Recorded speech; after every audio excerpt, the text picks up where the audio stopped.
Hello, everyone. Thank you for bearing with us as we worked out a technical issue. Welcome to the first session of the Ways of Repair, Loss and Damage Symposium. My name is Theo Ormond-Skeeping, and I am one of the coordinators at Ways of Repair. And I'm pleased to welcome you to today's session, which will see award-winning writer on contemporary art, global politics and ecology, TJ Demos, present his text of repair, Gaza Genocide, Climate Colonialism and Survival Media, What It Would Mean to Repair Loss and Damage. Thank you very much for joining us today. For those of you who are joining us for the first time, the Ways of Repair, Loss and Damage program includes an online artistic research residency, public events, and a series of commissioned critical texts of repair and a yearly symposium, all of which are aimed at facilitating a transdisciplinary exchange around the issue of loss and damage caused by the climate crisis. The program is part of the Loss and Damage Collaboration's Art and Culture program and has been generously supported by the Open Society's foundations. The symposium is the combination of a year of work, including the artist residency and the critical thinkers' work to date, and it's going to happen across 9 sessions between the 20th of January and the 29th. Week 1 will see the artists and the critical thinkers present their research and their text of repair, whereas week 2 is going to see panel discussions during which the artists in residence, commissioned critical thinkers and other experts will explore the critical links between the loss and damage discourse and themes already widely being explored within the arts and humanities in response to the combined climate, human rights and environmental crisis and the drive towards decolonization. If you haven't already signed up for each session, you can find the registration links for each of the sessions on our webpage, including via the link that's shared now. We also encourage you to visit our website to explore the digital restitutions for the artists in residence. Just quickly, before we get started introducing TJ, there's a couple of house rules that we'd like to share with you. Please do use the chat to introduce yourself, share where you're coming from, your thoughts on today's topics. But please note that if you are sharing abusive comments, you will be ejected from the webinar. You can ask questions using the Q&A box, and you can change these questions throughout the session, and please ask questions at any point. And we're going to try and answer those questions in the Q&A at the end. And lastly, the webinar is being recorded, so if you can't stay for the full length today, you will be able to revisit it, and it should be available within 24 hours on our website and YouTube channel. Now, without further ado, I'd like to introduce TJ, and thank you, TJ, very much for being with us today. We're really looking forward to you introducing the text. Briefly, a little bit about the text. The text is now live on our website. It was launched today. And within the text, TJ brings a critical analysis to the loss and damage discourse by focusing on the aesthetics and politics of experimental artist practices that connect harm and reparation to care and transformation in the context of Israel's military offensive in Gaza, with the intention of extending the horizon of flourishing ecological futurity beyond green capitalist solutionism. TJ is professor in the Department of History of Art and Visual Culture at the University of California, Santa Cruz, and he is the founder and director of its Center for Creative Ecologies. He writes widely on the intersection of contemporary art, global politics, and ecology, and his essays have appeared in magazines, journals, and catalogues worldwide. His published work centers broadly on the conjunction of art and politics, examining the ability of artist practice to invent, innovate, and experiment strategies that challenge dominant social, political, and economic conventions. TJ is the author of numerous books, far too many to mention, including Radical Futurisms, Ecologies of Collapse, Chronopolitics, and Justice to Come, Beyond the World's End, Arts of Living at the Crossing, Against the Anthropocene, Visual Culture and Environment Today, Decolonizing Nature, Contemporary Art and the Politics of Ecology, and The Migrant Image, The Art of Politics of Documentary During the Global Crisis. So without further ado, I'd like to hand over to TJ, and thank you very much again for being here today, TJ, and for your work on the text.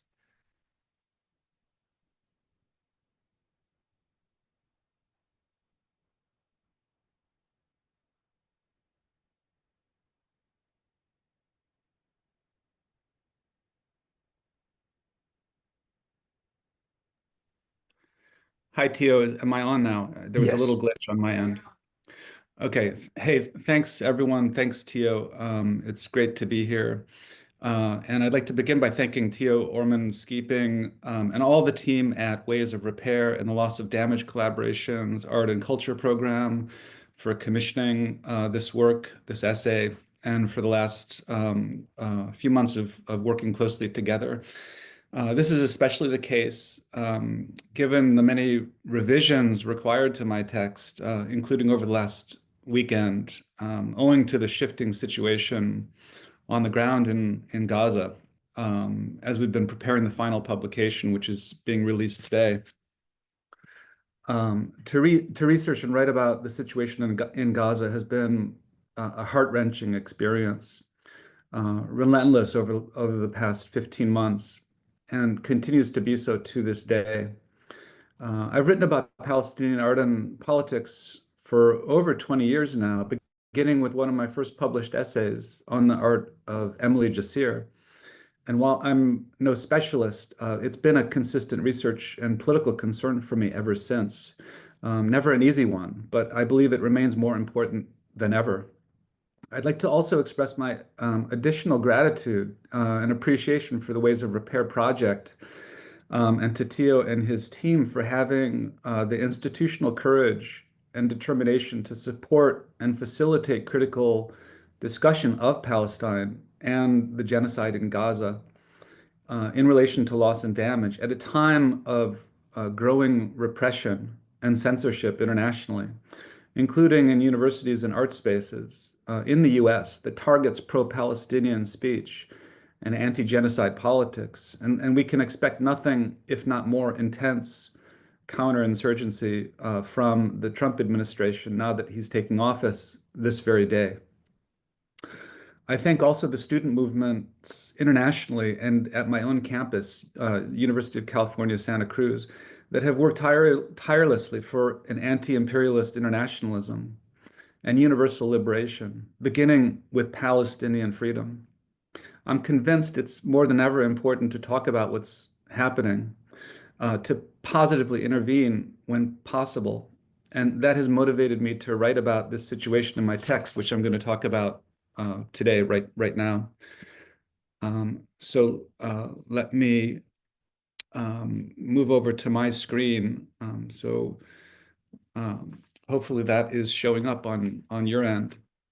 So I'll talk about this text that I wrote over the next 30 to 40 minutes and just go over it and show some images. I hope everyone will read it where you'll get more details and in-depth discussion of everything I'm discussing, including all the footnotes and references, which situates it within the larger political and artistic discourse. So it's been over the last year and plus an incredible period of atrocities, war crimes, and genocide. And we know that this is building on 100 years war on Palestine, as Rashid Khalidi points out. And on April 9th, 2024, the Palestinian artist Vivian Sansour posted an image on Instagram that has haunted me ever since. It's a difficult image, and I think it's important to talk about and also show it because it's been reproduced extensively on Instagram. But it's a very difficult image to look at, and she wrote a text along with it. And this is, in a way, one of the points of focus in my essay to talk about this image because I think it speaks to the horror of the siege in Gaza. The image shows unbearable aesthetic conditions.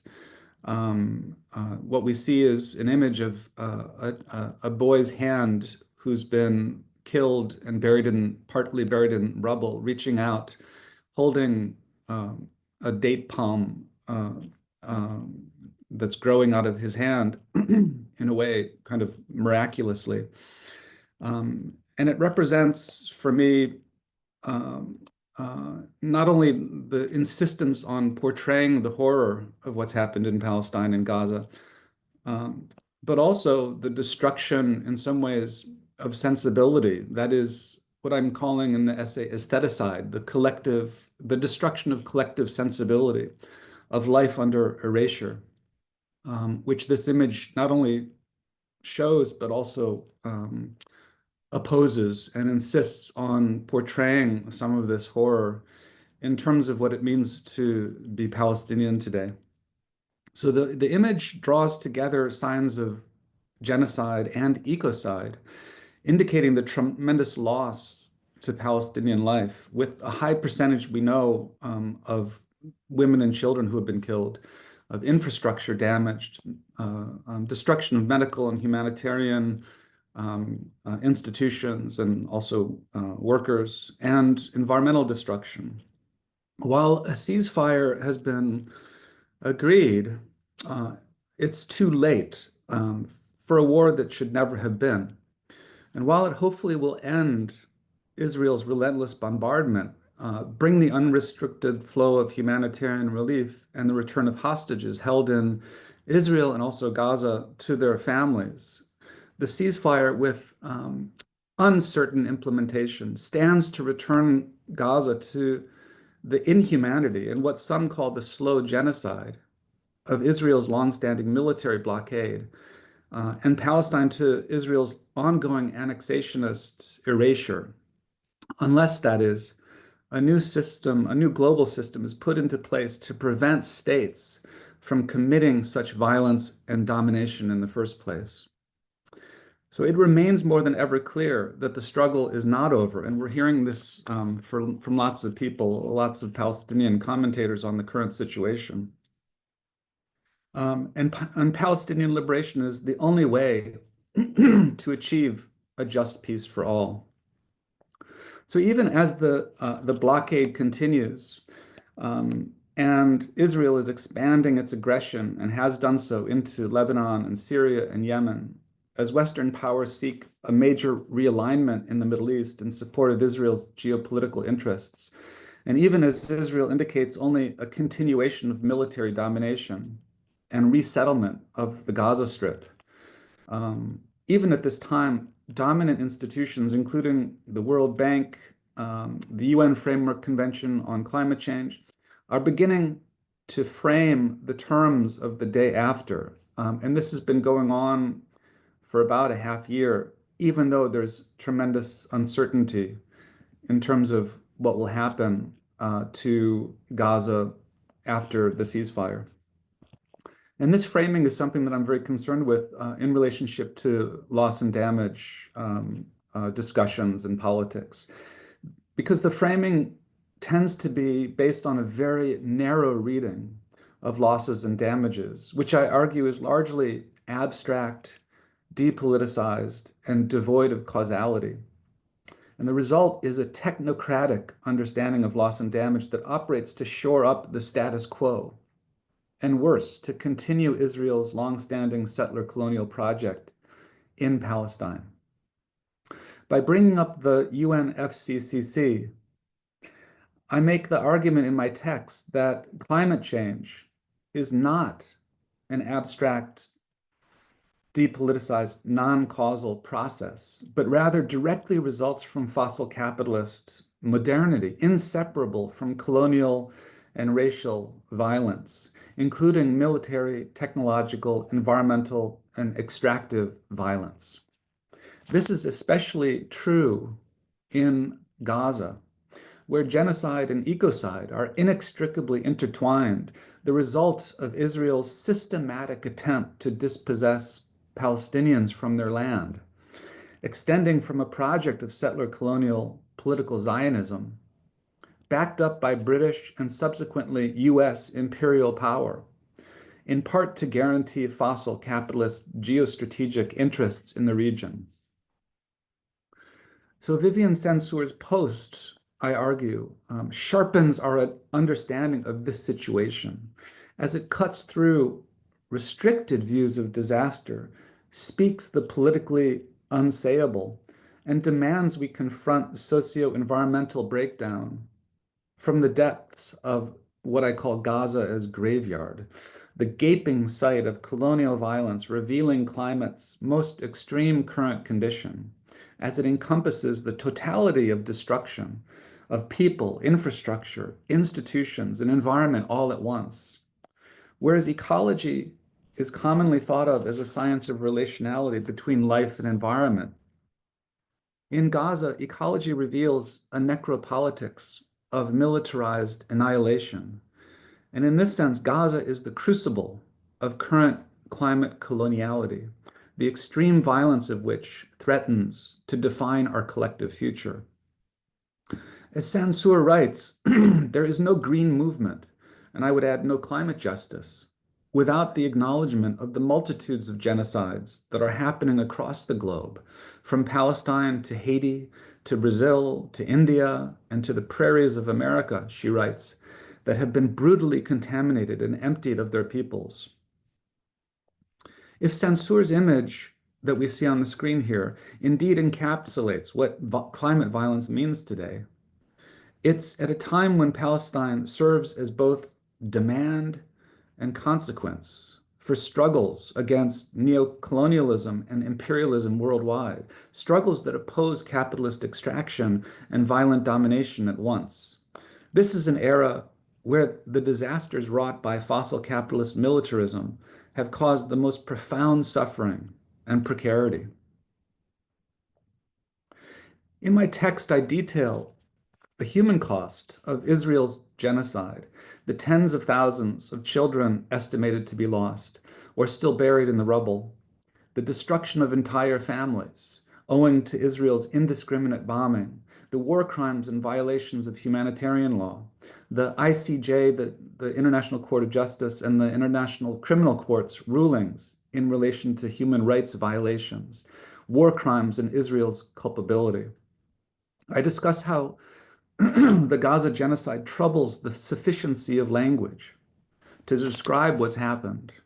Consequently, there's been a calling to invent new terms, what Nada Shalhoub-Kevorkian calls scholasticide, or the destruction of Gaza's universities and professors and students, what Amar Azuz calls domicide, to describe the widespread destruction of more than 80,000 homes, the cultural genocide entailed in the destruction of museums and mosques, archives housing rare books, ancient manuscripts, and historical documents, including Palestinian deeds to the land, and the obliteration of ancient archaeological and UNESCO heritage sites.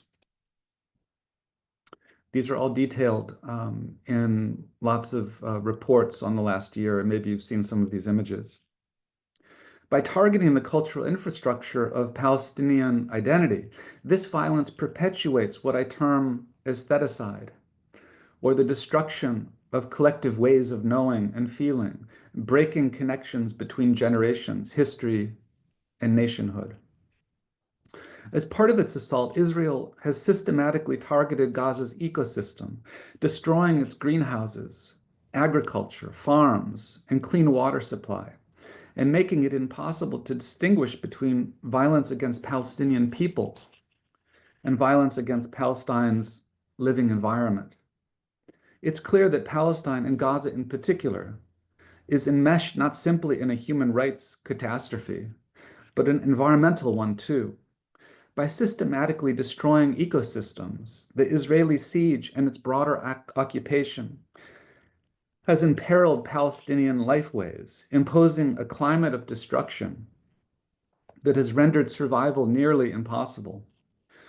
In its recent investigation of the war on Gaza, Forensic Architecture shows how ecocide joins genocide. The group details the systemic elimination of more than 2,000 agricultural sites, including many fruit tree orchards, and the destruction of 90% of greenhouses in northern Gaza since October 2023. Utilizing cartographic evidence, remote sensing data, and more, forensic architecture charges that the destruction of agricultural land and infrastructure in Gaza is a deliberate act of ecocide and a critical dimension of Israel's genocidal campaign.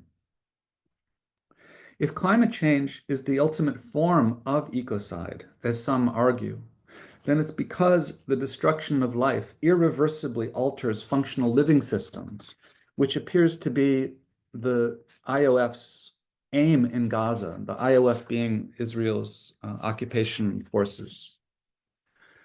Gaza's genocide-ecocide nexus has been enacted militarily, we know, through new technologies of domination, specifically the AI-based targeting system of Lavender, as uncovered in Plus 972 magazine.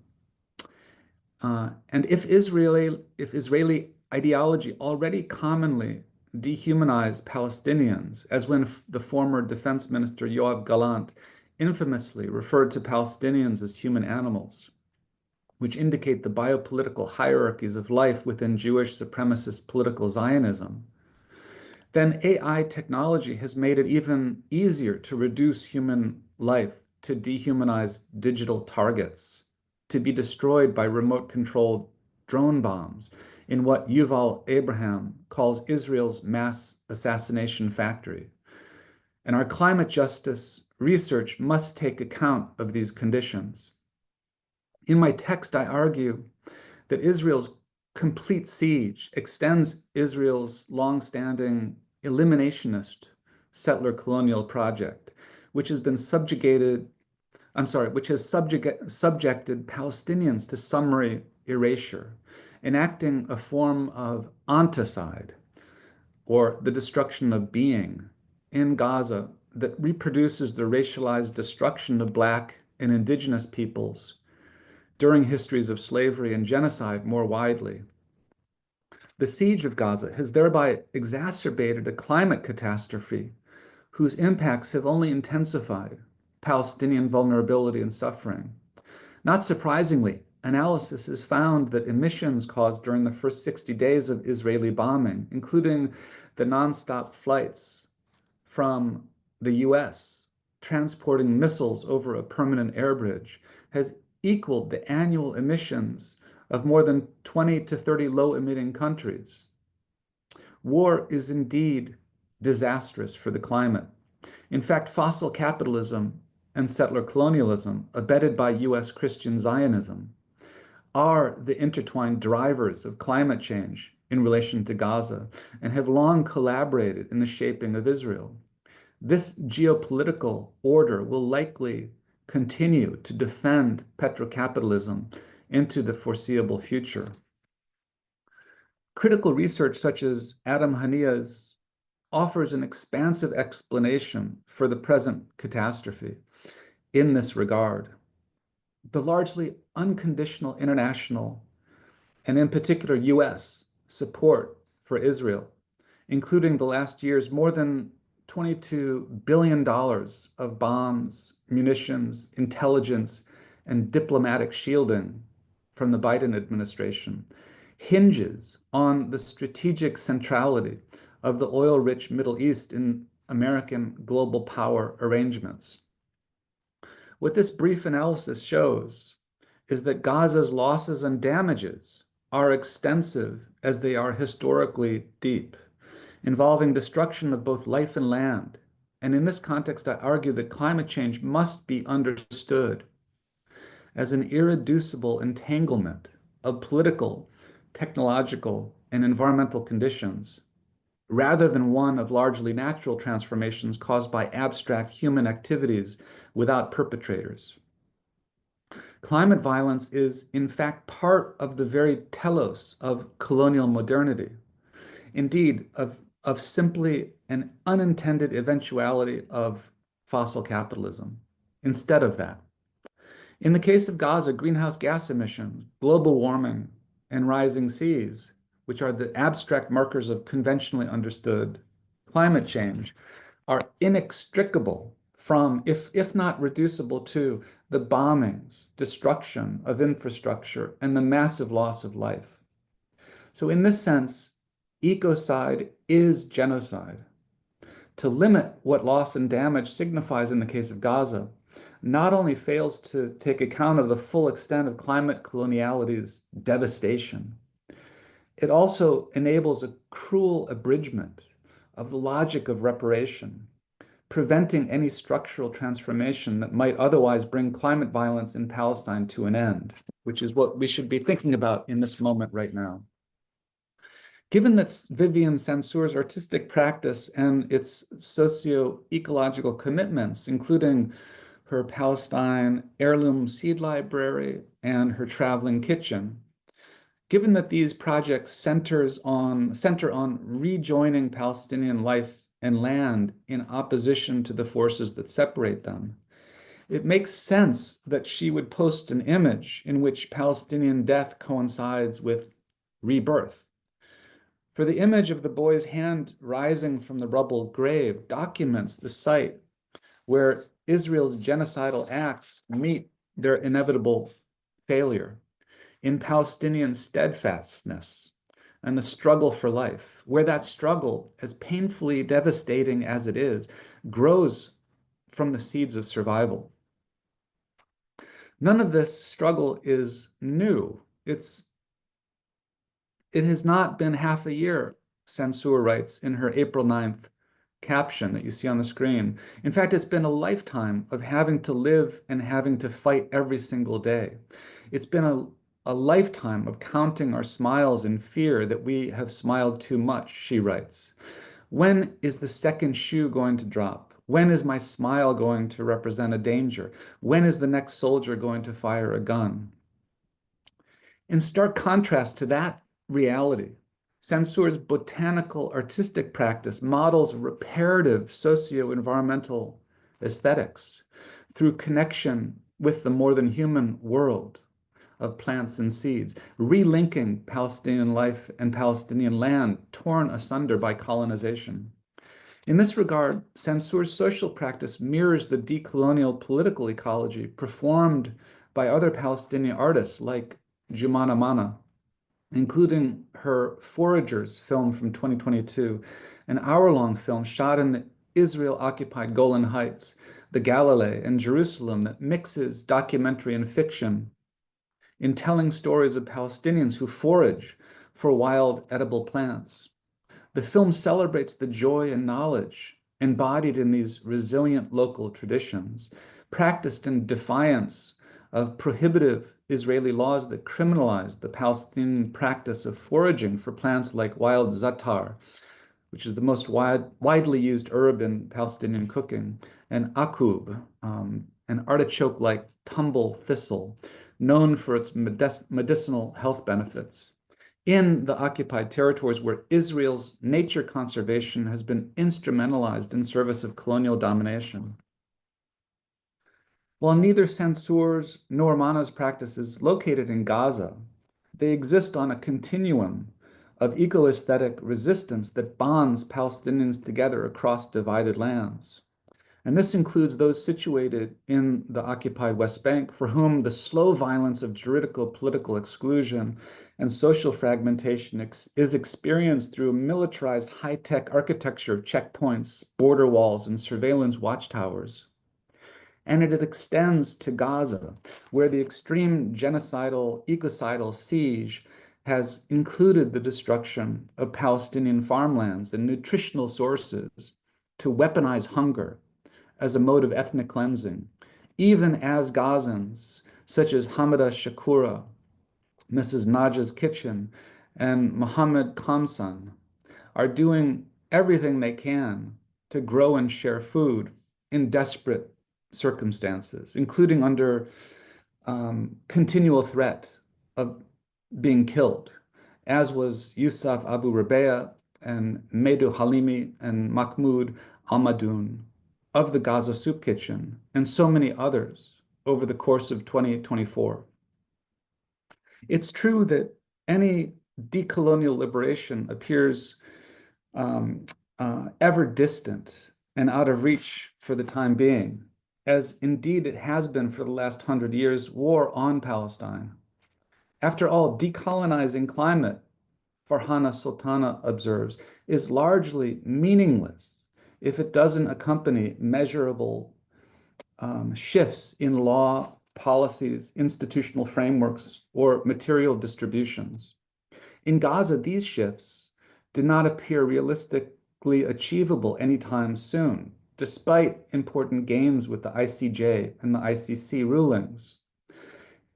In the meantime, there is what I call survival media, of the kind that censure and mana practice, which registers the ongoingness of disaster even as its performance constitutes refusal and resistance. Survival media reasserts even the most precarious forms of life in defiance of the forces of destruction, like the date palm growing from a lifeless hand buried in rubble.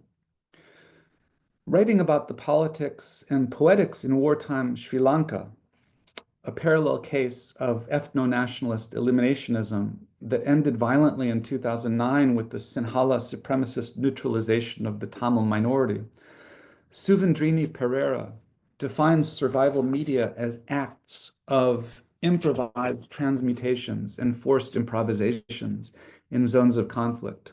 These include forms of cultural politics, corporeal poetics, and their material effects that express a refusal of victimhood and a defiant performance of resistance by any media necessary. It's akin to Gazans growing vegetables and distributing them freely within informal care networks during the Israeli siege, mirroring Sansur's model, but under much worse conditions. Survival media include organizations like Survival Media Agency and Ein Media, photojournalist collectives whose members have ceaselessly documented death and survival during the relentless assaults in Gaza, even as they've been endangered and sometimes tragically killed on the job, owing to the IOF's systematic targeting of the press. More speculatively, as well as transversely, survival media can also manifest a generative synergy between plants and people, as Sansur and Mana's work show. Their approaches define creative mediums where Palestinian resistance grows through collaborative support networks with comradely, more than human relations, expressing a kind of botanical politics of life and a collective will to survive. Here, solidarity in survival rises through multi-species collaboration, challenging settler colonial property claims, which violently withdraw land from Palestinian access and commonality.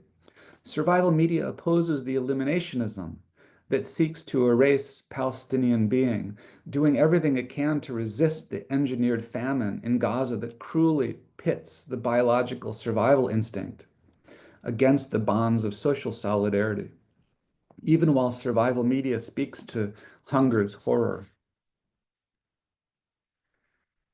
Seeds and plants function as survival media, I argue in my text, both in being cultivated for human multi-species nourishment and in signifying political resistance, collective memory, and belonging, and the will to live. Ever vulnerable to destruction and attesting more to resilience than to solution, survival media are literally and figuratively seeds of futurity, transcending climate colonialism and expressing the determination of life and the power of environmental restoration. So conventional approaches to loss, unfortunately, don't offer much hope for Gaza's future, as I've indicated. The UNFCCC's definition of loss and damage, for instance, provides a very technocratic and monetized approach to risk management that seeks to calculate the costs of climate change in terms of the unrecoverable loss of human and animal lives, territories, water, physical and mental health, schools, and so on. And repairable damage to institutions, health centers, infrastructure. Yet by constricting climate impacts to the results of generically defined human activities, and specifically those primarily due to the burning of fossil fuels, the UNFCCC proves inadequate for accounting for the climate violence of extractive capitalism and colonial dispossession and military destruction, which is, I argue, the necessary scope for any comprehensive understanding of climate catastrophe in Gaza. Meanwhile, the case of Gaza makes clear how Eurocentric hegemony, neocolonialism, racial capitalism, uneven consumption, and military domination, as Farhana Sultana writes, are co-constitutive of climate impacts experienced by variously racialized populations who are disproportionately made vulnerable and disposable. What's necessary is a completely different framework then for climate reparations. And in this regard, I've found the work of Olufemi Taiwo to be especially helpful. For a comprehensive and just approach to climate reparations, I turn to his constructive model, offering a forward-thinking, world-building project of global justice, where climate justice is indivisible from socio-political and racial justice, enacted through a just distribution of material resources, forming a global community thoroughly structured by non-domination. This strongly contrasts with dominant loss and damage methodologies, which, as long as they're devoid of causality and accountability, and as much as they avoid transformative justice, would simply reassert the renormalization of climate coloniality in post-ceasefire Gaza, possibly under even worse Israeli militarization and annexationist objectives, organized increasingly around resource extractivism. Starting in 2022, and alongside the last year of destroying or nearly destroying Gaza, Israel has become a fossil fuel exporter, supplying Germany and other EU states with stolen gas and crude oil from the Karish and Leviathan offshore gas fields. Israel has agreements with BP, the same company that first discovered oil in the Middle East and built the Kirkuk-Haifa pipeline in the 1930s, and with Chevron, a corporation accused of ecocide and genocide worldwide, which fuels and profits from Israeli apartheid and war and climate crimes. In fact, Israel's destruction of Gaza and Israel's fossil fuel extractivism are deeply intertwined. Yet, it's ultimately this geopolitical arrangement that dominant policy frameworks on loss and damage are paradoxically set to reinforce. While Israel has always represented an outpost of Western expansionist fossil capitalism, functioning as a geostrategic extension of Western interests and military security in the Middle Eastern region since 1948, it continues to use Palestine as a laboratory for weapons research, for experimental military technology, and live-action testing, including to safeguard its fossil reserves and market its cyber weapon security worldwide. These developments should concern us all, no matter where we live, no matter our religion or ethnicity, including in the US, which prioritizes funding Israel's war machine over critical domestic investment in public goods. This is because in Israel's destruction of Gaza, we confront not only the horrors of the intertwinement of genocide and ecocide, but also, as Anthony Lowenstein points out in his important book, The Palestine Laboratory, an exportable model of domination for an emerging fossil capitalist world fortified by high-tech security and AI surveillance and all manner of new weapons, which is a growth industry that will be worth some 68 billion during 2025. This points to the ultimate loss and damage threatened by the situation of Gaza, the end of the liberal, democratic, multilateral world order as we know it, even with all its current flaws. Or as the Colombian president Gustavo Petro noted at the 2023 UN Climate Summit, what we see in Gaza is the rehearsal of the future. In other words, it's a glimpse of how the powerful might well deal with the social crises, including climate refugees from the global south, brought on by the climate crisis. So this is haunting, that Gaza could be a rehearsal for the future. The only response is for all of us to join the rising struggle against continued destruction in Gaza and in support of an anti-imperialist, decolonial, an abolitionist new order everywhere.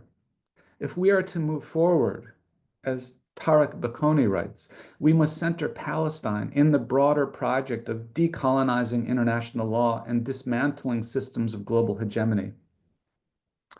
And most ambitiously, creating a democratic sovereign state in Israel-Palestine with radical equality for all, which is the only guarantee for real climate reparations and through it, collective liberation. Survival media, as we've seen, confronts ongoing disaster, where the IOF's military siege of Gaza and settler violence in the West Bank are attempting to destroy Palestinian lives and institutions and culture and their natural environment. Climate coloniality places incredible stress on practices like censures and manas, bringing about the impoverishment of their conditions of possibility in its destruction of the life-giving capacities of the land integral to these practices. But survival media, which is ontologically relational in bridging of human and more than human realms, also refuses surrender to the horizon of liberation premised on social and environmental emancipation. I'm sorry, it supports the horizon of liberation premised on social and environmental emancipation from climate coloniality. And in this bind, the aesthetics of survival media, submerged within the genocide-ecocide nexus, suffer from unfathomable losses and damages too, even while Palestinian liveliness struggles on. And this struggle arises into insurgent sensibility in the passage from censur's vibrant social practice celebrating Palestinian heritage under the threat and duress of occupation, to her sharing of an image of death and despair and yet rebirth in Gaza's catastrophic destruction. But at a more granular level, restoring Palestinian life and land and seeds and people, the mutually reinforcing terms within struggles for Palestinian liberation is key. Seeds and people are not separate, writes Vivian Censur, and every living creature has sprouted from a seed or a spore that allows the continuation of its species. And indeed, her post of April 9th, 2024 also includes 3 further images, one of which I'm showing here. One of heirloom spinach seeds, another of a young girl watering potted orange trees, and a final one of tomato plants thriving in seedling trays. As she writes, and in conclusion, in the midst of our heartbreak, we're forced to be strong, to pick up the pieces and show the world that something else is possible, that tenderness is possible. And we bring our plants and we try to speak to them, and we teach our children as much as we can the language of seeds and the language of trees, so that if and when they survive, they would know how to plant shade for those who will come after them. This is Palestine, and that is who we are. And I'll stop there. Thank you very much. We have now time for some questions and answers, and please do use the Q&A function to ask your questions. I'm going to use my position as moderator to ask a question to kick us off. And I wondered, TJ, in your footnotes, you specifically point to some examples of survival media which can be found outside of conflict zones, which suggest why it's important to address survival media. It's not just from Gaza, but from other locations. For example, you present the examples of the Maldives and Tuvalu, and particularly in the Maldives, President Mohammed Nasheed's 2019 cabinet meeting, which was held underwater, and the Tuvalu foreign minister's address from knee-deep in water made at COP26.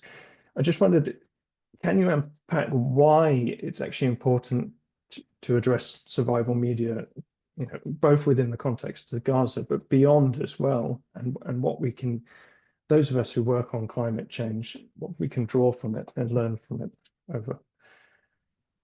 Sure, thanks for that question, Tio. Uh, well, yeah, as in my in my text and in my research, really this term survival media is coming from the Sri Lankan context, as Suvendrina Pereira writes about it. And I find that it has wide relevance in many different contexts to talk about how people on the ground are responding to conditions of tremendous life-threatening oppression. And small nation states, for instance, are doing this as well, as you're pointing out. And I've written about this before elsewhere. In these really interesting creative acts of maybe political theater, not in a negative sense of theater, but mobilizing creative aesthetics and experimental presentation to tell stories and make points in different ways that can be, very moving, allegorical, and tragic, even though at the same time they're resistant to these conditions. So that's what I found in those conditions.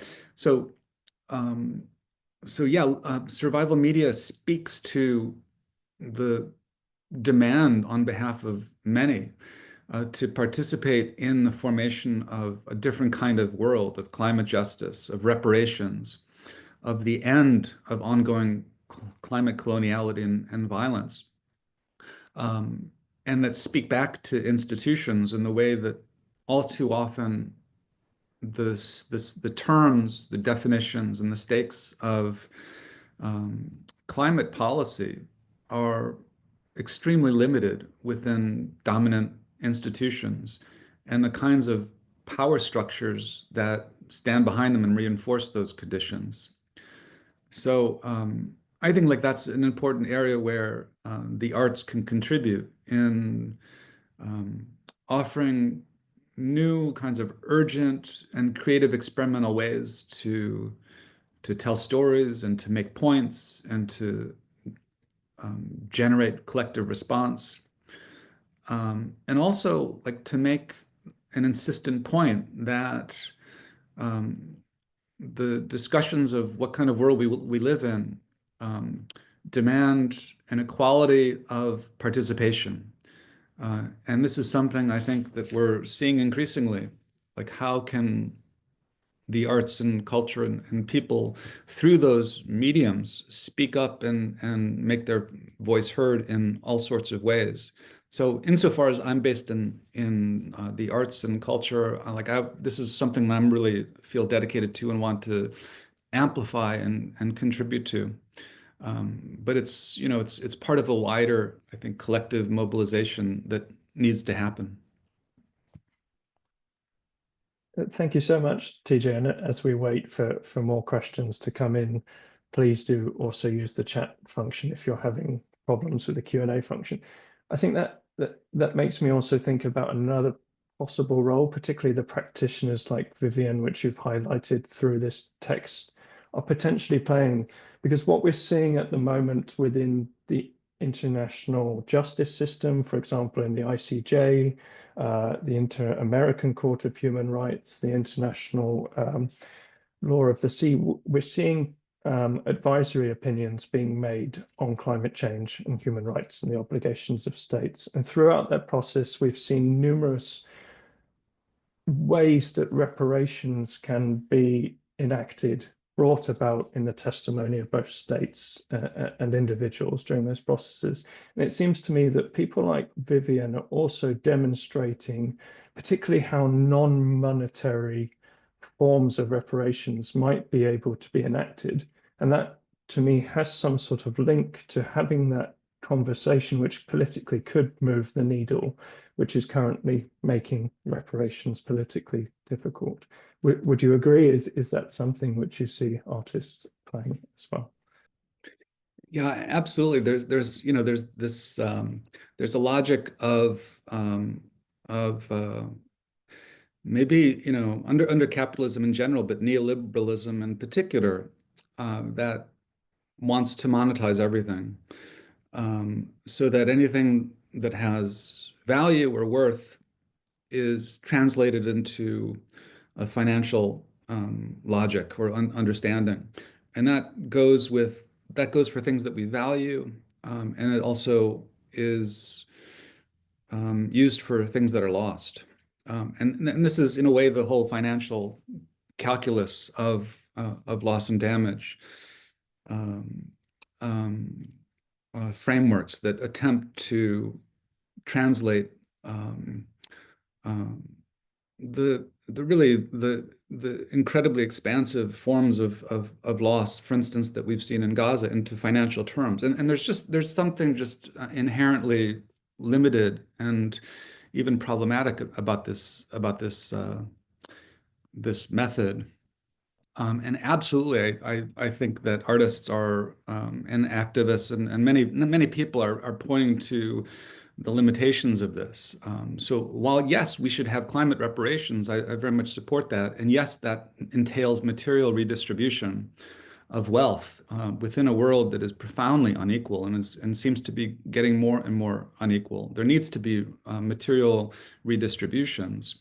We know that money can't uh, ultimately represent all value, and there's tremendous forms of value, most specifically in life and land, that simply cannot be equated with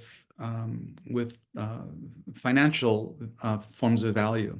So this is something that many, I think, many artists point to in the kind of most ambitious conceptual work that I am interested in, including Vivian Sansour's, including Giovanna Manna's, and many others, which is to point to the the threat of climate catastrophe to forms of value in life and land that are irreparable. So no amount of financial recompense can make up for the destruction of ecosystems or the destruction of communities or the removal of people from land or the destruction of that land. So I think, yeah, this is a really important, crucial discussion within climate justice circles, including within, for instance, ways of thinking about carbon offsets, like exchanging, the ability to extract from this territory in relationship to financial redistributions or protecting another territory over there. This logic of exchangeability, fungibility, and monetization is, extends out of a neoliberal capitalist logic that is ultimately about economic balance sheets and not at all about the irreplaceable and intrinsic value, the value beyond any financial calculation that land and life forms represent. Thank you so much, TJ. And we're starting to get questions now from the audience. So thank you to those who are asking. One question which comes from Cy Davies. Cy is pointing to the sort of the limitations of particularly the loss and damage governance under the UNFCCC, where really, because it's become such a politicized issue, even the very words themselves are sort of placeholders for anything more meaningful, like liability or compensation. He's asking particularly about the issue of responsibility. So as we and who is obviously responsible for perpetrating the loss and damage. That makes me think, so where should this conversation be happening now? And how as we go forward with the repair and reparation work, how does responsibility come into that work? Well, that's the key question in terms of having a just aftermath to what's happened, is to insist on accountability and responsibility for what has happened. That's the basis of any kind of reparative justice. is for perpetrators to be identified and for accountability to be discussed and brought into systems of repair. And I don't know exactly how that would happen with our dominant institutions of global political governance, which would otherwise, be responsible for those processes, specifically the UN, because we know that the UN is, constituted with all sorts of structural limitations and inequalities that come out of a history of a kind of imperial Western world in the formation of the 20th century system of global governance. So it would require, as Olufemi Taiwo pointed out in one of the recent panel discussions I think it was in the Ways of Repair series, that we'd simply have to confront the necessity of rebuilding these institutions so that they're truly and actually democratic, not dominated by a Security Council of well-developed countries with enormous power over the more populous countries of the world, including of the global South. So how do we do that? I don't know. I'm following the news just today that the ICC is preparing for sanctions coming from the new Trump administration in the US that could potentially threaten its very existence and operations. For instance, the ICC, this is the International Criminal Court, which is attempting to bring in and enforce accountability for the recent loss and damage in Gaza. The ICC depends on Microsoft Azure for its web services and its logistics and infrastructure. If the US sanctions the ICC, then the ICC could potentially lose its critical operational functions. This is indicating, in other words, not that our dominant global governance institutions are moving toward greater accountability, but actually the powerful states are continuing to enact the corrosion of any form of accountability and responsibility that might speak otherwise to a world of the rule of law and climate justice and reparations. So I think this is something that should be of deep concern to all of us. And while I agree with Femi on the need to rebuild institutions, the key question is how to do that, how to manifest the kind of collective political power to take back institutions from the elite political and economic classes that currently are dominating them and are responsible for the immense destruction in Palestine and Gaza. So that's the key question, and I think there's no other answer than the continual and re-energized investment in organized mass political struggle. But that continues to be, a real challenge these days. Thank you so much, TJ, and your answer in some ways points to a question from Ashley Dawson, who was again pointing out that the UN FCCC loss and damage mechanism is in relation to states, and but she makes the point that survival media seems to be grounded in grassroots, and does that sort of bottom up people-led approach, is that part of the restructuring?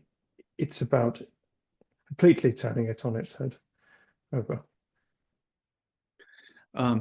Absolutely. I think as Ashley has written about himself, this is, if there's going to be any real democratic participatory transformation of institutions, it's not going to come from top down, right? That is the world that we already live with. So any hopeful transformation will come from a bottom-up grassroots form of base building and networked alliances at the local level, at the national level, at the international level. And this is ultimately, I think, what Gaza demands, right? It's a demand. It's a new. Um, a new demand for an internationalist anti-imperialism. That's really crucial. And the question is, how do we do that? How do we do that at the local level through, for instance, labor organizing, which I think needs to play a key role. And there's been really interesting gains within that area in the US and even internationally. For instance, the organizations like the Progressive International that are trying to knit together a renewed internationalism that's based on bottom-up people power, and as well, the arts and culture, I think, can play a role here. And that's something that I'm always interested in, how are artists providing and inventing new ways of thinking and feeling about this based on experimental aesthetics, images and sounds, ways of telling stories, ways of gathering people together, even in the absence of, large-scale majoritarian political transformative movements. There's still practices on the ground of mutual aid and care networks, survival media, ways of living together and surviving despite of, in opposition to these oppressive orders. But this is something that may take generations. We've suffered lots of losses and damages to organizing movements through counterinsurgency campaigns. We have to be prepared for this in the present, especially as the forces of repression are growing. And I know there's many people out there who are dedicated to this, and this is really the hope as a discipline and the hope as practice.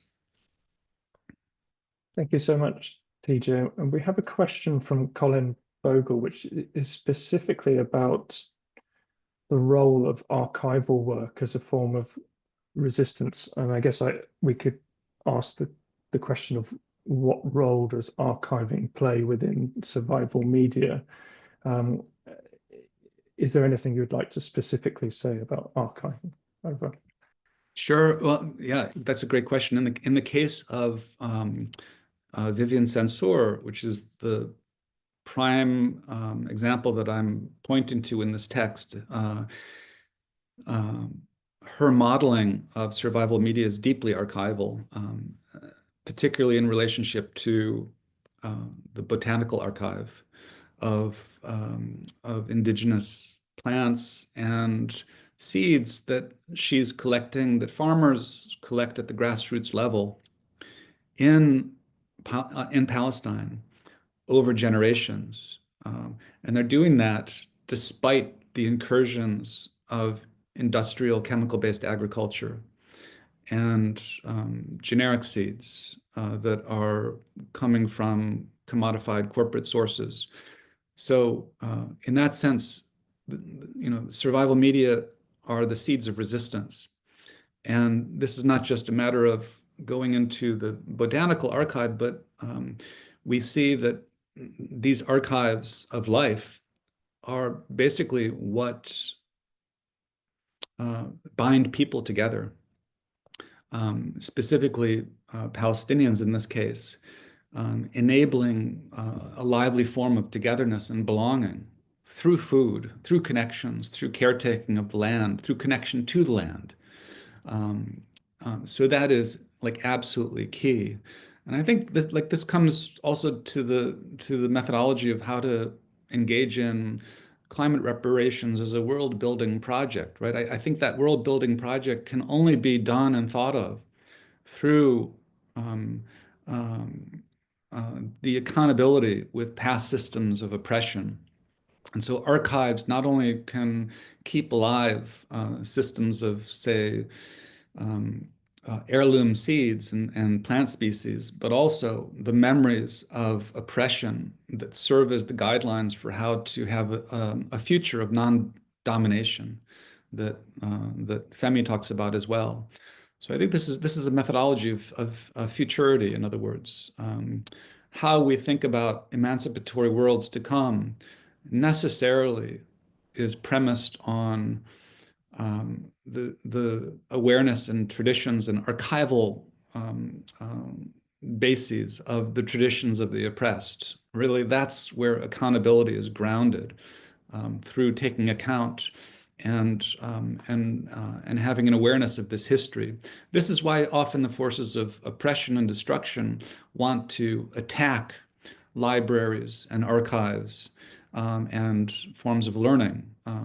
We've seen this in Gaza, what I call aestheticide, not only the destruction of Palestinians, but the destruction of Palestinian archives of memory.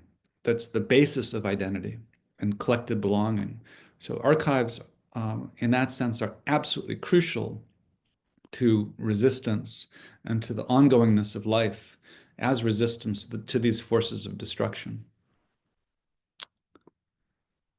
Thank you so much, TJ. And I'd just like to ask a final short question before we close out the session, as I realize that we are running out of time.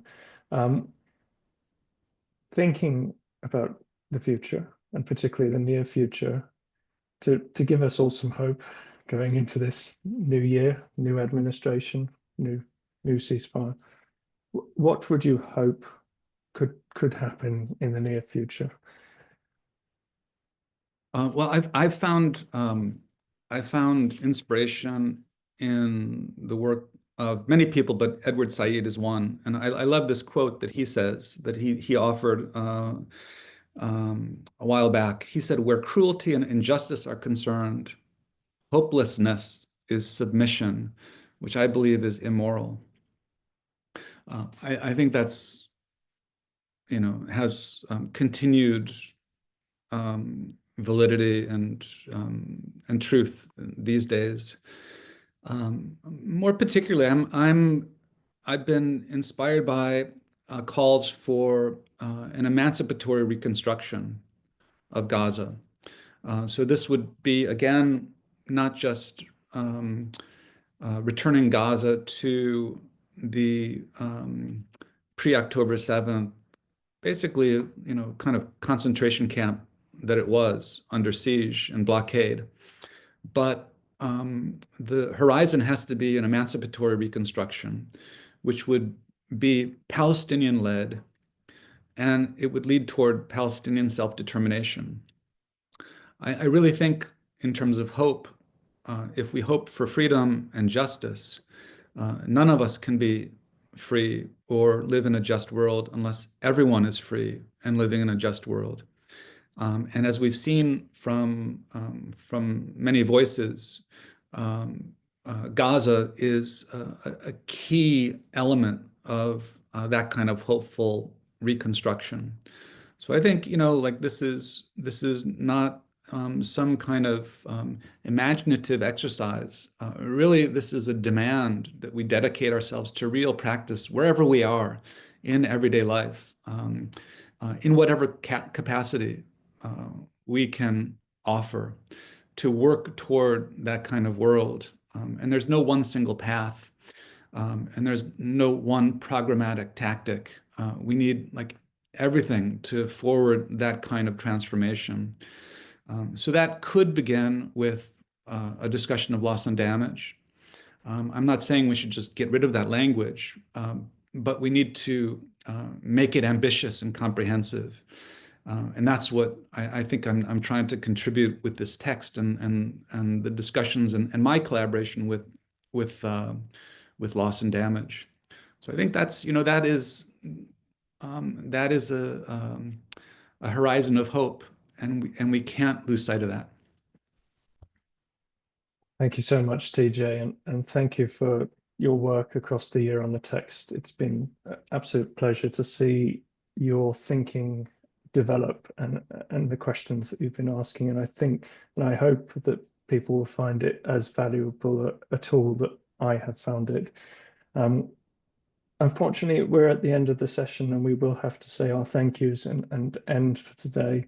Thank you again to you, TJ, and particularly thank you to our sponsors, the Open Society Foundation and the Loss and Damage Collaboration sponsors, I mean supporters. And thank you to all of those who attended today, asked questions and shared your thoughts and experience in the chat. We're very grateful for that. For those of you who have not already signed up for the other sessions, please do.